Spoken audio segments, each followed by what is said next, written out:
This is my story of discovering where I fit in South Africa, where do I belong with my context in this rainbow nation. I analyze my roots, my history and where I come from to try and establish where I should go from here and how I can participate actively in South Africa with my context without denying who I am.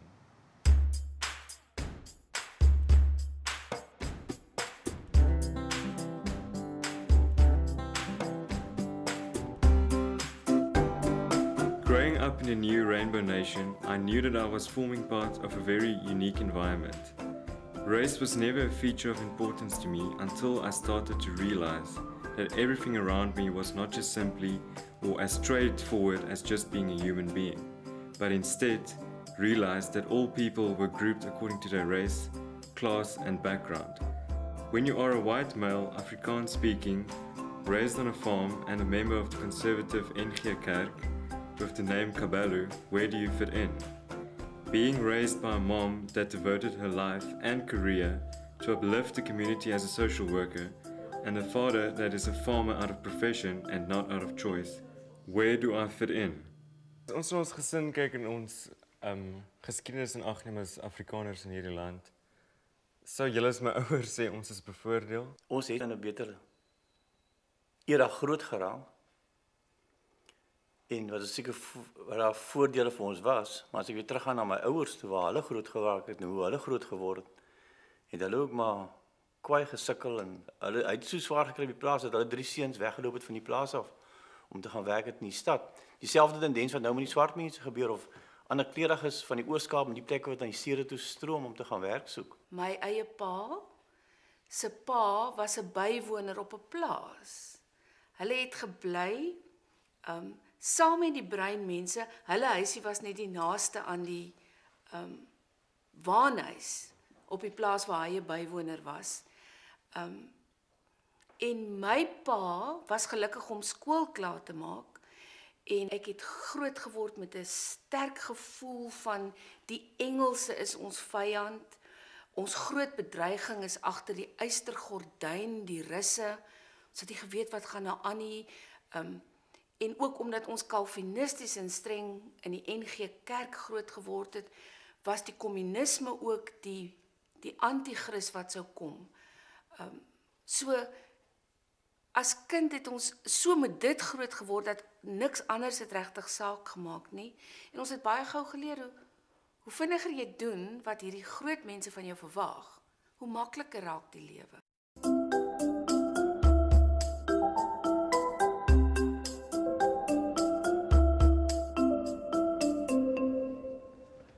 Okay, so we're at Creating Effective Families. It's my mom's workplace.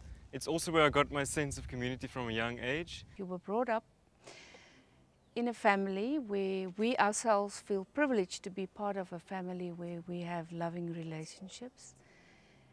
It's every child's right to grow up in where he is within loving relationships, and creating effective families would never have been if it wasn't for Michael, your dad, who loves me, and our loving family that allowed me the time out to be here and to build this organization, an NGO that is called Creating Effective Families. What would you say was the biggest strain on us as a family?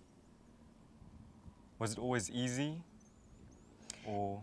I don't think it was always easy, because you always had to help, because to establish an NGO we needed funding, and we had many fundraising attempts, and you were always there. If it wasn't selling the tickets, it was washing the dishes, it was, you were always there, because I couldn't do it without you and the support, because you really care. I'm always self-conscious of the opinion that I make. Who will I offend if I voice my opinion in this matter? How will people of color treat me if I phrase it as such? Resulting in such an enormous self-regulating situation that I'm stuck between stopping my constructive criticism or just completely withdrawing from the public debate, reverting to be a silent citizen. Do you think that enough is being that enough has been done so far to address the issue? I think it's been very difficult for the university. I mean, I've been here a while and I've seen change and actual change happen.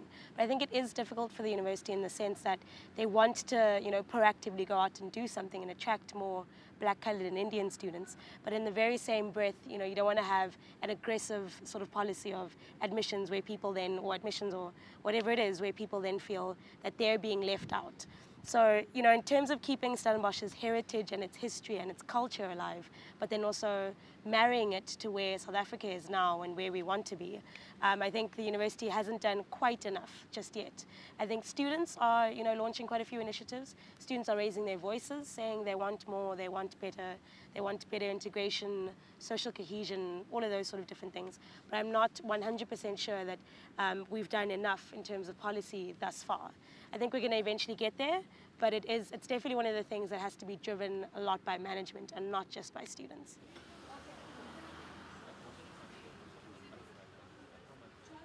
Stem ons nou almal saam dat ras is 'n kwessie op hierdie kampus of nie. Want persoonlik voel ek ja, dit is en is beide kante. My gevoel van ras op kampus is dat die wit mense stel die agenda vir wat sosiaal aanvaarbaar is en so aan, en die swart mense wat wel daarbey inpas, kuier saam met die wit ouens, en die wat nie is die minority. Ek voel nie asof ons almal het 'n idee of ons bring ons eie manier van doen in en ons almal integreer, en ek voel daar is daai gestelde ding, en as jy daarbey inpas dan integreer jy fyn, maar as jy nie, dan word jy nie deel van daai studentidentiteit nie. Ek kry ten minste die idee dat in interaksies, in bewuslike interaksies, in gesprekke op vrye student, op daai tipe van plekke, is al baie meer van 'n bewussyn vir ek kan amper sê vir 'n common humanity, dat dit is nie meer eerstens, of ek kry nie meer die idee in gesprekke dat dit eerstens gaan oor ras en dan oor menswees, oor opinies nie. Jy is besig om te vir 'n baie klein minority wat wel krities dink oor hierdie goed. In my persoonlike belewenis kan ek nie sê dat ek dit dieselfde ervaar het nie. Ek het 'n kleerling kamermaat en ek is vriende met al haar vriende. Ek kan met hulle kuier sonder dat sy by is. En ek het swart vriende en wit vriende en dit is nie vir my 'n kwessie nie.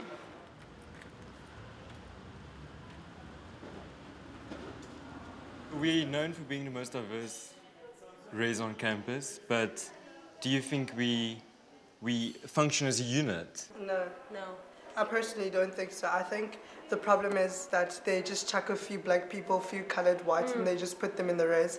Yes. And what happens is they don't diversify them. Like, we are diverse in terms of like the different types of cultures we come from, but in terms of unity within the race, when you go into the ITSA, the Muslim people are sitting together, the black people are sitting together, and like 1 or 2 tables is integrated. So I don't think we're diverse. I told myself I'm going to start integrating with other people of different races because I was in that little enclosed bubble, and you only experience that culture which you already have experienced. Where you feel comfortable. Where you feel comfortable. So I decided I'm going to expand myself, and that's when I met you and other people, other amazing people who I'm very close friends with now. But I think it doesn't start in race.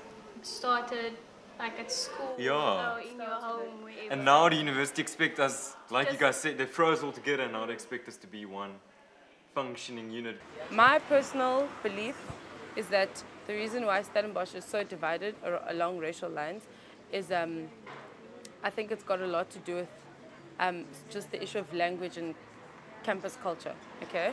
So, because, and again, it's a thing of associations, okay? So because Afrikaans is associated with whatever, the apartheid legacy, shouldn't be that way, because a language should have a language should be on its own. Yes, a language should be able to be viewed and seen on its own and appreciated on its own, like, I'm all for that. But you can't change the fact that there are those associations, okay? And now on top of those associations, you've got a university that is, I don't want to say refuses to, but is very hesitant in changing certain language policies to make something like education, a universal human right, accessible. So do you think we should get a different language policy so the T option is not No. Okay. My thing is, point A is every Afrikaans student on this campus has access to academic support in their own language, in Afrikaans. Okay. Every English student is not guaranteed of that same level of support in English. I don't have an issue with Afrikaans. Teach people in Afrikaans, please do it. But you cannot have a situation where a faculty that contains the majority of the students on campus does not have English. Like that for me is just, it's just awkward. It just doesn't make sense to me. So I think it's not transforming the language policy so that there's 50-50 in class. It's transforming the language policy where everything that needs to be taught in this university is available in English and Afrikaans. If But don't you think Afrikaans should get preference because it is such a small language? And I mean, the university's uniqueness I don't think education is a question of preserving a language. Then I think we're conflicting, we're confusing issues. There's an issue of protecting a language and protecting a culture, and there's an issue of people getting an education wherever they want to get an education. And I just feel that if you're going to try to use something like education, which has economic and social implications in order to preserve your culture, then I think that's a problem. Awareness of my color affected my outlook on life as a South African and made me question what my role should be, if any. I still feel today as if I should be ashamed of my heritage as an Afrikaner. Do you think that, in general, people from my context, white, male, Afrikaner, has a role to play still in South Africa? There really is no way that we can go from, one, oppressive system where people didn't feel included, where people were institutionally, prejudiced against or were acted against, to then go to another system where that's exactly the same thing. I think every South African needs to realize that we're all in this together. We all have a vested interest in our future, in our children's futures, in our children's children's futures. So, we can't act selfishly and say that, now's the time that, because you oppressed us or because you did this, we're going to do the same to you. We really need to rise above it and move past that. Ek dink ons gaan in 'n tydperk kom waar klas 'n baie groter impak het op ons samelewing as ras. Want mense sit hulle en ag hulle self meer as ander bloot net omdat hulle geld het en materie het. So ek dink ons leef in 'n interessante tyd waar ons almal besig is om hierdie goed uit te sorteer en mekaar net as mense in die oë te kyk en te sê, ek wil graag saam met jou reis. Kom ons leer ken mekaar beter en maak van die wêreld 'n beter plek. En ek dink dis deel. Ons gaan dit net op die kleiner maniere regkry. Ons gaan dit net op die kleiner. Dit gaan nie en op die gespreksmanier van regtig mekaar se hartklop voel en hoor. Ek dink die meeste mense wil net in veiligheid leef en in harmonie en almal wil 'n huis oor hulle kop hê, 'n dak oor hulle kop en hulle wil werk hê. Ek dink dis die bottom line. Almal, ek kan nie verstaan dat net meer werk geskep word in ons land nie. Ek kan dit nie verstaan nie. Vroeë jare hierdie spoorweë gehardloop, poskantore het gehardloop, oral het daar mense, hope mense gewerk.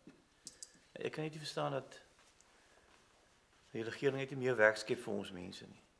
Hier is so baie in die land wat nog kan gedoen word en die land mooi maak. Politici gaan nie ons land verander nie. Dit lê in elkeen van ons as 'n burger van hierdie land. Dis ek kan al meer besef hoe meer ek dit studeer dat dit is nie die oplossing. Nee. Dit lê op hierdie kleiner op hierdie vlak waar ons elke dag beweeg kan jy 'n verskil maak. Nie heeltemal so.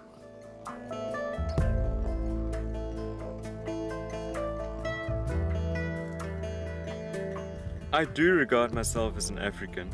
I'm a child of the rich African soil that fuels the world. I'm an African created by various cultures that collided here in the southern tip of Africa to create and form me here for a purpose. I'm the descendant of great thinkers, revolutionists, and social changers.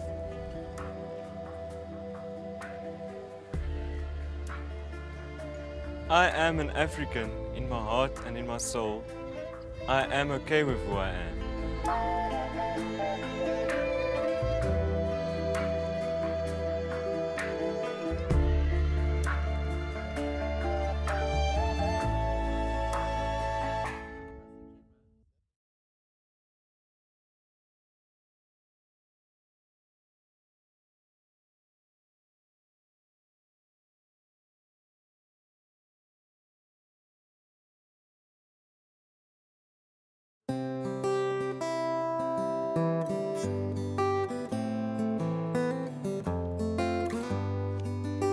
My hearing impairment is not my disability in life.